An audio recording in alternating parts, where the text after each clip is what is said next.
আলহামদুলিল্লাহ, রহমতেরই বৃষ্টিধারা হচ্ছে প্রবাহিত। ওই না মেঘের গর্জনেতে হচ্ছি আমি ভীত। বইছে আবার প্রবাল হাওয়া, ঠান্ডা হিমেল শীত। ভাসছে মনে গুনগুনিয়ে আল্লাহ তাআলার গীত। এই সময়ে হয় যে কবুল পাপী বান্দার দোয়া। এই বৃষ্টি বৃষ্টি যে নয়, রহমত আছে এতে দেওয়া। আল্লাহর কাছে দুহাত তুলে জানাই ফরিয়াদ।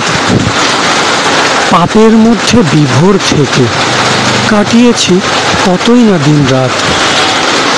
তাই দয়াময় কবুল করো এই না পাপীর প্রার্থনা। যত ছিল মোর জীবনের পাপ, করে দিও তুমি মোরে ক্ষমা। আসসালামু আলাইকুম ওয়া রাহমাতুল্লাহি ওয়া বারাকাতুহু।